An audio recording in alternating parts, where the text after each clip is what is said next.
디도서 1장 1절에서 3절이 되겠습니다. 디도서 1장 1절에서 3절. 찾았으면 같이 읽겠습니다. 하나님의 종이요 예수 그리스도의 사도인 나 바울이 사도 된 것은 하나님이 택하신 자들의 믿음과 경건함에 속한 진리의 지식과 영생의 소망을 위함이라. 이 영생은 거짓이 없으신 하나님이 영원 전부터 약속하신 것인데 자기 때 자기의 말씀을 전도로 나타내셨으니 이 전도는 우리 구주 하나님이 명하신 대로 내게 맡긴 것이라. 아멘. 내게 맡기신 것, 사명입니다. 사람마다 각자에게 주어진 사명이 있습니다. 특히 성도된 우리는 주어진 사명이 반드시 있다는 사실을 항상 명심하고 있어야겠습니다. 국어사전에 보면 사명은 사신이나 어떤 사절이 받은 명령, 즉 맡겨진 임무, 이 사명입니다. 맡겨진 임무가 사명이라고 했습니다. 그러니까 대사가, 일국의 대사가 국가 원수로부터 부름을 받고 임무가 주어져서 보내지는 것입니다. 이때 대사가 해야 할 임무가 바로 사명이라고 할 수 있는 것입니다. 이 사명을 감당하면은 정말 생명을 걸고 해야 하는 것입니다. 그리고 사명에 또 다른 말이 있습니다. 무슨 말이냐면 사명은 항상 보낸다는 뜻을 갖고 있는 것입니다.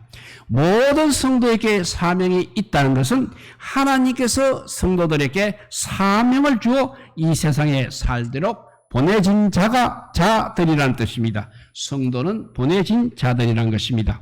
요한복음 20장 21절을 보면 예수께서 또 이르시되 너희에게 평강이 있을지어다. 아버지께서 나를 보내신 것 같이 나도 너희를 보내노라 했습니다. 아버지께서 나를 보내신 것 같이 나도 너희를 보내노라 하셨습니다. 하나님께서 이렇게 예수님을 파송한 것처럼 예수님도 성도들을 이제 세상에 파송하신다고 말씀하셨습니다. 그런데 이 사명은 그냥 목사나 장로에게만 주어지는 것이 아닙니다. 그리고 또 신학교를 가고 성가대에서 일하고 교사로 일하는 것만 사명이 아니라는 것입니다. 어떤 사람은 자신이 남들보다 노래를 좀 잘한다고 해서 하나님이 나에게 주신 사명은 성가대에서 봉사하는 것이라고 그렇게 말하고 있습니다. 그것을 흔히 달란트라고도 이야기하고 있습니다. 성가대는 단지 노래에 재능 있는 사람이 모여서 노래하는, 노래 자랑하는 것에 지나지 않습니다. 단 하나님은 사람의 노래를 들으시는 것이 아니라 사람의 마음을 들으신다는 것을 알아야 하는 것입니다. 그래서 우리의 할 일은 하나님만 신앙하는 일입니다. 그러니까 날마다 믿는 자로 사는 것이 바로 우리의 제일 할 일, 사명인 것입니다. 그렇다면 날마다 믿는 자로 산다는 것은 또 무엇을 말하는지 오늘 본문을 통해서 한번 살펴보도록 하겠습니다. 오늘 본문 3절에 보니까 이 전도는 우리 구주 하나님이 명하신 대로 내게 맡기신 것이라고 했습니다. 내게 맡기신 것이라고 했습니다. 이 시대에 예수 그리스도의 은혜로 구원을 받아 하나님의 인친 백성으로 성도된 우리들에게 맡기신 하나님의 일은 바로 전도, 복음을 전하는 것입니다. 그래서 전도는 우리 하나님께서 가장 기뻐하시는 하나님의 일인 것입니다. 하나님께서 명하신 거룩하고 영원히 선하고 아름다운 일이 전도인 것입니다. 사람을 구원하는 전도만큼 선한 일이 없기 때문에 그렇습니다. 사람을 또 구원할 이름은 오직 예수 그리스도 뿐이라고 하셨습니다. 그러므로 우리는 예수 그리스도의 이름을 전하는 것만이 가장 선한 일인 것입니다. 그 말씀이 사도행전 4장 12절을 보면 다른 이로서 구원을 받을 수 없나니 천하 사람 중에 구원을 받을 만한 다른 이름을 우리에게 주신 일이 없음이라 하였더라 했습니다. 사도 바울은 우리가 하나님의 선하신 일, 하나님의 선한 일, 복음 전도를 위해서 우리를 창조하셨다고 하였습니다. 전도는 우리 구주 하나님께서 명하신 대로 우리에게 맡기신 것입니다. 바울은 이 전도자의 사명을 위해서 일생을 살았습니다. 그렇기 때문에 그는 결국 위대한 사도가 되었던 것입니다. 성도든 우리는 이렇게 전도자의 사명을 받았다는 것입니다. 성도로서 이 땅에서의 사명이 끝났는지 아닌지를 알게 하는 가장 확실한 증거가 있습니다. 그 증거만 있으면 이 땅에서의 사명은 절대 끝난 것이 아닙니다. 그 증거는 바로 우리가 지금 살아있다는 사실입니다. 지금 내가 현재 살아있다면 아직 나에게 사명이 끝나지 않았다는 증거인 것입니다. 우리도 바울처럼 하나님의 명하신 대로 내게 맡기신 것이 곧 전도라는 사실을 명심하여 마지막 때까지 전도하는 일에 최선을 다하시기를 바랍니다. 그래서 오늘 1절과 2절을 보면 전도는 영생의 소망을 위함이라고 했습니다. 바울은 자기가 하나님으로부터 받은 사명이 하나님의 택하심을 받은 이들의 믿음과 경건함에 속한 진리의 지식과 영생의 소망을 위한 것이라고 밝히고 있습니다. 즉 하나님께서 택하심을 받은 사람들은 하나님의 택하심을 받은 사람들을 예수 그리스도와 그의 구원의 복음을 믿도록 이끌고 또 그들이 신앙인으로서 어떻게 살아야 할지를 가르치며 그래서 영생의 소망을 갖게 하는 일이라고 그렇게 말씀하고 있습니다. 전도는 이렇게 영생을 알지 못하는 사람들에게 영생을 알리는 것이며 또 영생의 소망을 갖게 하는 것입니다. 영생은 바로 하나님께서 사랑으로 주시는 최고의 복인 것입니다. 그래서 요한복음 3장 16절입니다. 하나님이 세상을 이처럼 사랑하사 독생자를 주셨으니 이는 그를 믿는 자마다 멸망하지 않고 영생을 얻게 하려 하심이라 하였습니다. 그리고 요한복음 10장 28절에도 내가 그들에게 영생을 주노니 영원히 멸망하지 아니할 것이요 또 그들을 내 손에서 빼앗을 자가 없느니라 했습니다. 이렇게 영생은 예수님께서 우리에게 주시는 최고의 복인 것입니다. 아무리 세상에서 큰 부귀영화를 누리고 있다 하여도 영생을 얻지 못하면 그 사람은 그야말로 참으로 불행한 사람인 것입니다. 옛날에 중국에 진시황이 있습니다. 진시황은 불사약, 죽지 않는 약을 구하랬고 천진난만한 동남동료 500명을 영주 삼신산으로 보냈다고 합니다. 또 불교에서는 정신수양을 위해서 인생사에서 오는 108번뇌를 물리치고 열반의 세계에 들어가려 한 것도 바로 영생에 대한 욕구에서 나온 것입니다. 그러나 세상에서 아무도 영생하지 못했습니다. 왜냐하면 영생이라는 것은 생명의 창조주이신 하나님의 은혜를 통해서만 그리고 그 은혜는 믿음으로서만 주어지는 것이기 때문에 그렇습니다. 영생이란 생명의 창조주이신 하나님의 은혜를 통해서만 주어지는 것이고 그 은혜는 또 믿음으로서만 주어지는 것이기 때문입니다. 사실 영생을 설명하려면 우리가 영생 아닌 것부터 설명을 해야 합니다. 이 세상은 영생이 아닌데 영생으로 착각되고 있는 것이 많이 있습니다. 첫째는 철학적 영생이 있습니다. 이렇게 말합니다. 당신은 죽어도 당신의 사상은 영원하다. 당신의 사상은 항상 살아있다. 이렇게 말합니다. 그리고 두 번째 예술적 영생도 있습니다. 그것도 바로 당신은 죽어도 당신의 작품은 남아있는 것이다. 세 번째 도덕적 영생도 있습니다. 당신은 죽어도 당신의 모범과 가마의 자취는 남아있다.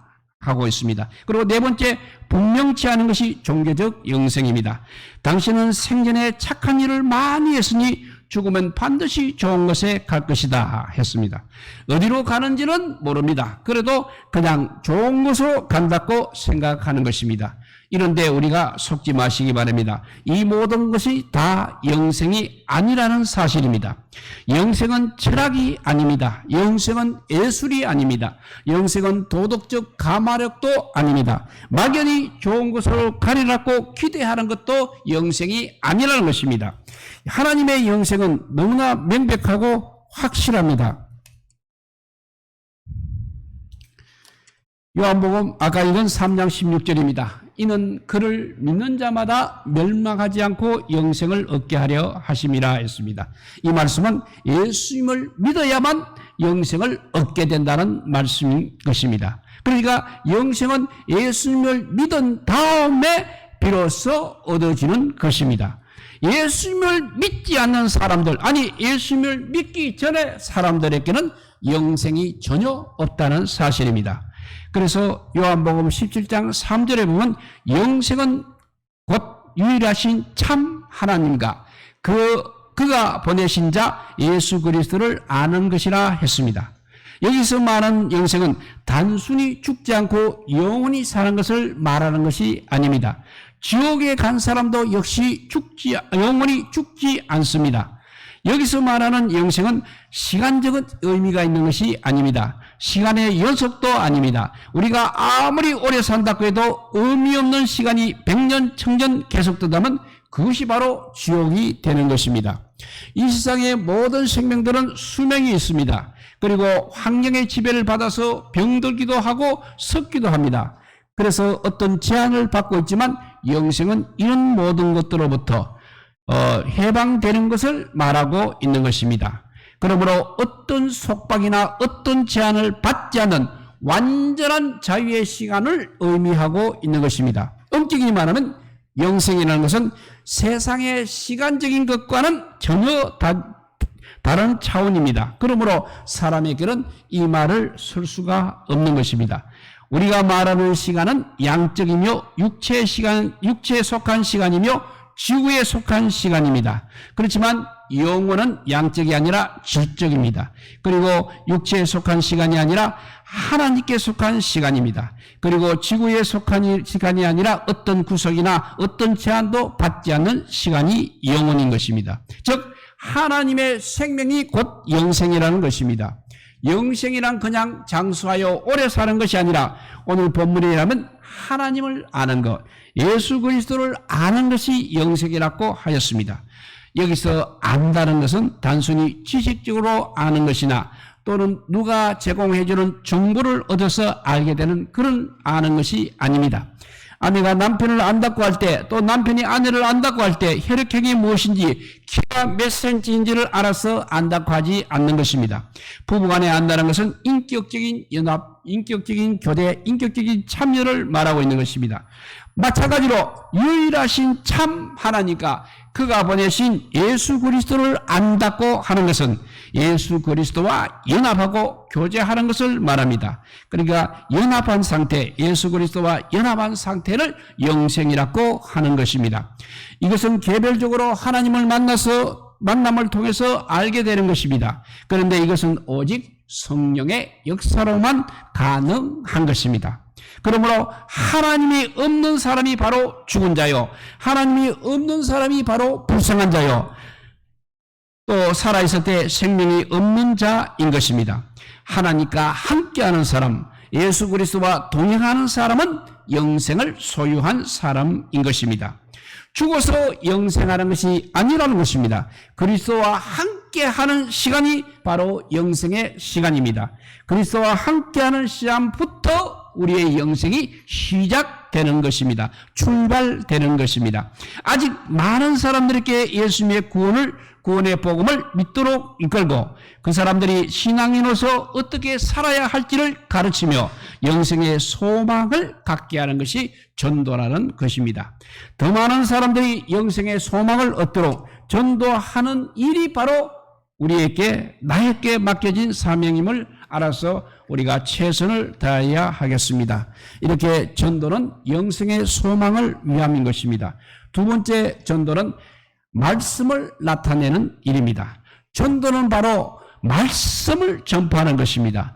바로 여기에, 바로 이 말씀을 전파하는 것에 놀라운 능력이 있는 것입니다. 그래서 예수님의 복음이 생명이요 소망인 것입니다. 그래서 디모데후서 4장 2절에 보면 너는 말씀을 전파하라. 때를 어떤지 못 어떤지 항상 힘써라. 범사에 오래 참음과 가르침으로 경책하며 경계하며 권하라고 했습니다. 교회를 세우신 중요한 뜻은 생명의 말씀을 전파하고 가르치고 권면하라는 것입니다. 그래서 성도를 온전케 하는 그 능력의 말씀을 전파하고 가르치고 권면하는 것입니다. 그러므로 교회에서는 항상 말씀이 선포되어야 합니다. 그리고 항상 말씀을 가르쳐야 합니다. 교회는 절대 철학을 논하는 것이 아닙니다. 교회는 또 정치를 논하는 것도 역시 아닌 것입니다. 교회는 또한 사회운동을 하는 것도 아닙니다. 사회운동을 하는 것도 아닙니다. 교회는 교육을 계몽하는 것도 아닙니다. 물론 교회는 사람들이 살아가면서 발생하는 정치라든지 사회, 교육, 문화 등 모든 문제들을 도외시한다는 것은 아닙니다. 다만 이 문제들을 성경적으로 이해시키고 방향을 제시하는 것입니다. 즉 하나님의 말씀을 통해 구원의 도리를 가리키고 성도로서 어떻게 사회에 참여하며 가정생활을 영유해야 하는가 등 성도의 삶을 가르치고 제시하는 것입니다. 디모데가 전파할 말씀은 바로 생명을 구원하는 메시지입니다. 삶과 죽음의 문제를 다루는 정말 중대한 사역입니다. 그렇기 때문에 열심을 다해야 하는 것입니다. 그래서 때를 얻든지 못 얻든지 했습니다. 곧 때가 좋든지 나쁘든지 항상 힘써야 하는 일이라는 것입니다. 그리고 지속적으로 열심히 해야 할 일인 것입니다. 그리고 때를 얻든지 못 얻든지는 말씀을 정하고 싶든지 그렇지 않든지라는 의미도 되는 것입니다. 군인이 언제 어떠한 상황 아래서도 그에게 주어진 임무를 수행하기 위하여 준비를 갖추고 있는 모습을 반영하고 있는 것입니다. 그리고 힘서라도 끈기 있게 근거하는 의미입니다. 군인처럼 하나님의 말씀을 선포할 준비를 갖추고 심한 반대에 부딪힐지라도 항상 끊임없이 말씀을 전해야 함을 시사하고 있는 것입니다. 오늘 본문에 자기 때에 자기 말씀을 전도로 나타내셨으니 라고 했습니다. 이 말씀은 하나님께서 구원을 이루시고자 하실 때 그의 말씀으로 그가 이루시고자 하시는 일을 하셨다는 뜻이 되겠습니다. 여기서 자기의 말씀이라는 것은 거짓이 없으신 하나님의 영원한 때 전부터 약속하신 것, 곧 예수 그리스도께서 오셔서 성취한 구원에 관한 복음을 말씀하고 있는 것입니다. 전도는 하나님께서 우리를 구원하실 뿐 아니라 영원한 하나님 나라에 우리를 데려가신다고 약속을 정하는 것입니다. 그리스도께서 이 땅에서 공생애를 시작하시면서 구원의 진리를 선포하셨습니다. 하나님의 계획 가운데 정해진 특정한 시간에 오셔서 사람들에게 진리의 말씀을 선포하셨습니다. 예수님의 구원에 관한 진리의 말씀을 전하는 방식은 바로 그의 사도들을 통한 전도였던 것입니다. 전도는 바울 사도뿐만 아니라 우리 모두에게 맡겨지신 것입니다. 그러므로 귀한 말씀, 구원하게 하시는 말씀, 부끄러움을 주지 않고 부유하게 하시는 말씀을 깨달은 자로서 우리는 이 귀한 복음을 반드시 전해야 하는 것입니다. 그래서 로마서 10장 14절에 보면 그런즉 그들이 믿지 아니하는 일을 어찌 부르리요 듣지도 못한 일을 어찌 믿으리요 전파하는 자가 없이 어찌 들으리요 라고 했습니다. 그러니까 사실 예수님의 이름을 부르기만 하면 구원을 얻게 됩니다. 그런데도 누군가가 그래도 전하는 사람이 있어야 말씀을 듣게 된다는 것이고 또 말씀을 들어야 믿음이 생긴다는 것이며 믿음이 생겨야 예수 그리스도의 이름을 부르게 되지 않겠느냐 하는 것입니다. 그러니까 제일 중요한 것이 전파하는 사람이 있어야 하는 것입니다. 우리들도 예수 그리스도를 마음에 믿고 시인하며 고백하여 구원의 백성이 된 것은 누군가가 우리에게 말씀을 전해 주었기 때문인 것입니다. 그가 친구일 수도 있고 또는 아내나 남편일 수도 있고 자녀일 수도 있고 전도자일 수도 있는 것입니다. 또 어린아이일 수도 있고 이웃 사람일 수도 있고 먼 외국 사람, 외국 선교사가 일 수도 있는 것입니다. 그 누군가에 의해서 말씀을 들을 때 성령께서 역사하셔서 구원에 이르는 믿음을 가지게 되었던 것입니다. 그런데 세상의 많은 사람들이 우리가 전하는 말씀에 귀를 그렇게 기울이지 않고 있는 것입니다. 정말 들으려고도 하지 않고 있는 것입니다. 오히려 무시하고 있는 것입니다. 오히려 조롱하고 있는 것입니다. 하지만 우리에게는 그럼에도 불구하고 전해야 할 책임이 있는 것입니다. 그래서 듣든지 안 듣든지 전해야 하는 것입니다. 아직 믿지 않는 내 주변의 사람들을 우리는 항상 전도의 대상으로 삼아야 하는 것입니다. 이것이 바로 우리 모두에게 맡겨진 사명입니다. 하나님께서 그런 영혼들을 우리에게 맡겨주셨습니다. 낙심하지 마시고 전하시기 바랍니다. 때가 되면 우리 하나님께서 반드시 거두실 것입니다. 하나님께서 택하신 하나님의 사람을 통해서 말씀을 전하시는 것입니다. 구약 성경에서 가기 싫어하는 요나까지 불러서 강제로 니누에 보내시며 거기서 말씀을 전파하게 하신 하나님께서는 오늘 우리를 불러서 아직도 복음을 듣지 못하고 복음을 받아들이지 않는 저 세상 속에 있는 사람들에게도 보내시는 것입니다. 전도는 이렇게 말씀을 나타내는 것입니다. 우리에게 먼저 말씀을 주신 하나님의 말씀을 불신자들에게 전파해서 말씀을 나타내시는 성도들이 되시기를 바랍니다. 이렇게 전도는 첫째는 영생의 소망을 위한 것이고 두 번째는 말씀을 나타내는 일이라고 했습니다. 세 번째 전도는 하나님께서 명령하신 것입니다. 코카콜라 회사에서 사람들에게 구매 욕구를 가지게 하여 물건을 사도록 강구하는 일에 연구 보고한 바에 의하면 18회 18번 정도의 광고가 반드시 필요하다고 했습니다. 이렇게 여러 번 광고를 접하게 되면 그것이 자연히 사람에게 인력이 되어서 필요를 느끼게 되고 구매를 하게 된다는 그런 결론입니다. 그런데 한 사람을 전도하는 데는 평균적으로 16번의 전도가 필요하다는 것이 어느 전도협회의 연구 보고입니다. 한 사람을 전도하여 성숙한 그리스도인이 되게 하는 것은 정말 결코 쉬운 일이 아닌 것입니다. 16번만이 아니고 50번, 100번, 150번의 전도가 필요할 것입니다. 더러스 포타라는 사람이 쓴 효과적인 복음 전도를 이렇게 하라는 책에 보면 교회가 희생적으로 감당해야 할 사명 중에 전도가 최우선적인 것입니다. 그리고 세상을 복음화시키기 위해서는 온 교회가 온전한 복음을 온 세계에 전해야 한다고 그렇게 말했습니다. 전도는 하나님의 명령입니다. 성경에 나오는 하나님의 명령은 항상 일방적인 것입니다. 그래서 아브라함에게 떠나라, 아들을 바쳐라, 그리고 가서 제자 삼아라, 세례를 주어라, 정인이 되라, 이 모든 말씀이 다 명령인 것입니다. 누가복음 14장 23절에도 주인이 종에게 이르되 길과 산 울타리로 가서 산 울타리 가로 나가서 사람을 강권하여 데려다가 내 집을 채우라 했습니다. 이렇게 강권하여 데려다가 내 집으로 채우라고 명령하시는 예수님이십니다. 누가복음 14장 21절에 보면 종들이 초청을 받은 사람들이 다 거부를 한다고 보고하자 주인은 노하여 그 종들에게 이르되 빨리 시내와 거리와 골목으로 나가서 가난한 자들과 병신들과 소경들과 저런 자들을 데려오라고 하셨습니다.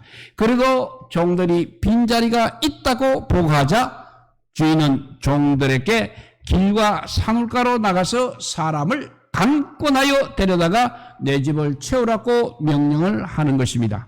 여기서 강권하다는 말은 강한 의지로 설득하는 것을 말하고 있습니다. 전도할 때 한 번, 두 번 해보고 안 되면 포기하는 것을 말하는 것이 아니라는 것입니다. 아주 집요하고 끈질기게 찾아가고 설득하고 매달리는 것을 강권하다란 말인 것입니다. 어떻든 전도는 하나님의 명령입니다. 복음을 전하는 것이 하나님 편에서 보면 우리에게 명령한 것입니다. 그렇지만 우리의 입장에서 보면 명령에 순종하는 것이 바로 우리의 의무인 것입니다. 그러므로 선택 사항이 아니라 필수사항, 마땅히 해야 한다는 것입니다. 전도는 결국 명령입니다. 지엄하신 하나님께서 우리에게 명령하신 것입니다. 하나님께서는 자신이 택하신 그리스도인들에게 전도를 그렇게 부탁하지 않았습니다. 시간이 있으면 좀 전도해 줄 수 있겠니라고 그렇게 말씀하지 않으셨다는 것입니다. 왜냐하면 가장 시급한 일이기 때문입니다. 한번 생각해 보시기 바랍니다. 죽어가는 영혼에게 그 사람을, 죽어가는 그 영혼을 살리는 것보다 더 중요한 일이 없을 것입니다. 하물며 하나님께서 사랑하시는 사람들, 독생자 예수 그리스도를 내어주실 만큼 사랑하시는 사람들, 그들이 사망의 그늘에 지금 앉아있는데 그 영혼들을 어떻게 그냥 보고만 있을 수 있느냐 하는 것입니다. 그래서 하나님께서 명령하신 것입니다. 하나님께서 이 땅에 보내신 예수 그리스도가 재판장인 동시에 죄사함을 주시는 구원자인 것을 전하라고 명령하신 것입니다. 만약 이 구원의 복음을 듣지 못한 채로